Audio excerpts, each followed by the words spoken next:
शुरू अल्लाह के नाम से जो बड़ा मेहरबान निहायत रहम करने वाला है। बिस्मिल्लाहिर्रहमानिर्रहीम। साल के गुनाह माफ़ और 100 साल की इबादत के बराबर सवाब। नमाज फ़जर के बाद जो ये तस्बीह पढ़ेगा, मोहतरम नाजरीन, नमाज फ़जर के बाद जो 100 बार ये तस्बीह पढ़ेगा, 100 साल के गुनाह माफ़ और 100 साल की इबादत का सवाब मिलेगा इंशाअल्लाह। नाजरीन, हज़रत नो इसमें बिन समआन रज़ियल्लाहु तआला अन्हा से रवायत है कि मैंने रसूलुल्लाह सल्लल्लाहु अलैहि वसल्लम से सवाल किया कि नेकी और गुनाह क्या है, तो आपने फरमाया नेकी अच्छे अखलाक का नाम है और गुनाह वो है जो तेरे दिल में खटखटे और तुम इस बात को बुरा समझो कि लोग इस पर मतला हों।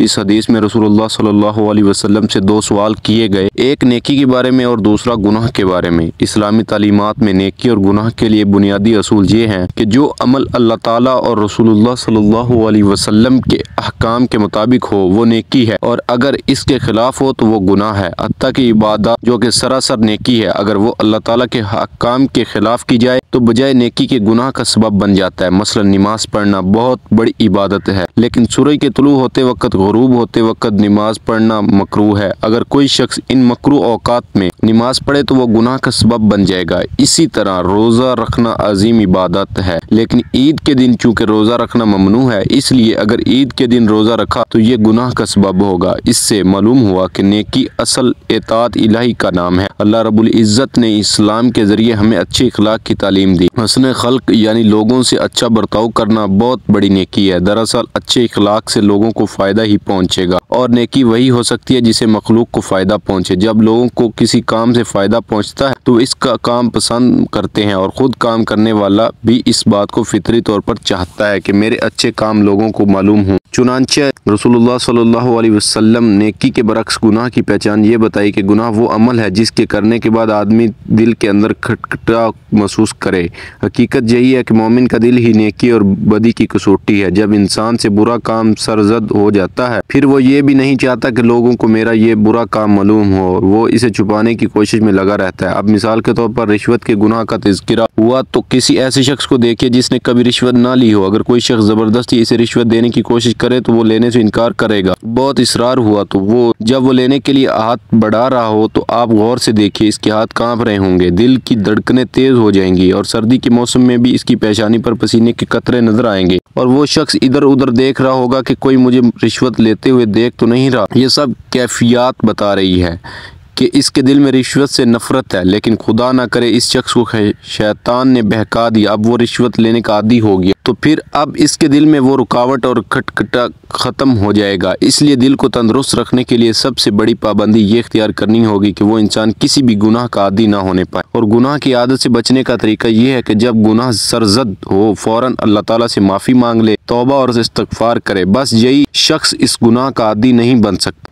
अल्लाह ताला हमें अच्छे इखलाक से आरास्ता होने और गुनाह से बचने की तौफीक अता फरमाए, और ऐसा कल्ब सलीम अता फरमा दे जो नेकी और गुनाह में पहचान कर लिया। नाज़रीन कराम, मेरी हकीर समझ में अब तक ये बात नहीं आ सकी कि मौजूदा खोटी और झूठी आर्जी बेमानी दुनिया और ज़िंदगी में इंसान हर मलह सरगदा हर पल अहकामात रबानी से रोगरदान क्यों करता फिर रहा है, और अपने पल पल का हिसाब बड़े कड़े दिन के मालिक को ज़रूर देना है। बल्कि हक तो ये है कि अगर गुनाह की सज़ा के खौफ और सवाब की जज़ा के लालच को सामने रख कर ज़िंदगी ना भी गुजारी जाए, तब भी सुकून कल्ब की खातिर हकीर इंसान को लगवियात, ख्वाहिशात, कमीनगी, बदी, बदनीति और गुनाह की जहरनाकी से बचना चाहिए, ताकि जायका वो गुनाह की जिल्लत और सवाब की अहमियत से कतई तौर पर नाबल्द होकर खुद को खुद ही जीने की मोहलत दिए जा रहे हैं। जन्नत, दोज़ख और जज़ा सज़ा को महज नजरिए या बेमानी अल्फाज समझ रहा है। ये इसके पागलपन की हतमी इंतहा नहीं तो और क्या है। कितनी अजीब बात है, रात को गुनाह और इबादत दोनों के लिए यकसा तौर पर मौजू समझा जाता है। एक को ये मान के खुदा इसे देख रहा है, दूसरे को ये गुमान कि इस वक्त खुदा सो रहा है। ये बात कोई भी तस्लीम नहीं करता, मगर हकीकत ये है कि हर इंसान की जिंदगी गलती, खताओं और गुनाहों का पलंदा है। अगर कभी ये गलतियां, ये गुनाह, ये खताएं इसके सामने तजसीम में आ जाए तो यूं महसूस होगा जैसे एक अकेला इंसान लाखों दरिंदों में घर गया है। सोचिए, अगर दरिया की ज्यादा जहर बन जाती है तो इंसान के गुनाहों की ज्यादती का अंजाम क्या होगा। हैरत है कि एक गुनाह की 5 सजाएं मुकर्रर हैं, फिर उसे इंसान एक समझ कर किए जाता है। ज़मीर की छिपसन, ज़माने की नफरत, कानून की सज़ा, दुनियावी अजाब, जहन्नम की आग और बदी। चूँकि आपके अपने पाँव के कुल्हाड़े और अपने हाथों के जमा करदा जहन्नम के अंगारे हैं, इसलिए आपको जख्म की ठेस या आग तपश महसूस नहीं होती। इंसान जब तक अपनी छोटी सी छोटी खता को बड़े से बड़ा गुनाह नहीं समझेगा, तब तक वो बड़े बड़े गुनाह को छोटी खता कार करार देता है। इसे छुप कर करना पड़ता है। जिस तरह जहर करने से आप खुद बचते हैं, आपके हाथ से कोई छुपने नहीं आता, इस तरह गुनाह और बदी इसे भी आपने खुद ही बचना होगा। हैरत है, सौदा लेते वक्त हम जिस दुकानदार से एक बार धोखा खा लेते हैं, दोबारा दुआ अल्लाह ताला से हमारी मोहब्बत के इजहार, उसकी शान अलवियत के हुजूर हमारी अब्दियत की अलामत, उसके इल्म कुदरत अता पर हमारे तवक्कुल एतमाद का मज़र है और उसकी ज़ात पाक पर हमारे ईमान का इकरार सबूत है। हमारे अकीदा है कि अल्लाह ताला हमारा खालिक, मालिक, राज़िक है। वो रब्बुल आलमीन और रहमान रहीमीन और मालिक मुल्क है। तमाम इज़्ज़तें, इज़्मतें, कुदरतें, खजाने, मलकियतें, बादशाहतें उसी के पास हैं। सबका दाता और दाताओं का दाता वही है। सारी मखलूक उसकी बारगाह की मुख्ताज और उसके दरबार में सवाली है, जबकि वो अज़मतों वाला खुदा बेनियाज, गनी, बेपरवाह और तमाम हाजतों से पाक है। वो जो अदो करीम है, बख्शिश फरमाता है और जो दो कर्म के दरिया बहता है, तब भी इसके खजानों में सुई की नोक बराबर कमी न होगी और किसी को कुछ अता न करे तो कोई इससे छीन नहीं सकता। वो किसी को देना चाहे तो कोई उसे रोक नहीं सकता। जब हम दुआ मांगते हैं तो अल्लाह ताला के बारे में यही अकीदा ईमान हमारे दिलो दिमाग में शऊरी लाशऊरी तौर पर मौजूद होता है, जो अल्फाज कैफियत की सूरत में दुआ के सांचे में डल जाता है। इस हिकमत को सामने रखकर गौर कर लें कि जब दुआ इस कदर अजीम अकीदे का इज़हार है, तो क्यों न आला दर्जे की इबादत बल्कि इबादत का मगज करार पाए। अल्लाह ताला के नज़दीक कोई चीज दुआ से बुजुर्ग नहीं है, नहीं देती। दुआ मुसलमानों का एहतियार, दीन का स्तून और आसमान और जमीन का नूर है। दुआ करने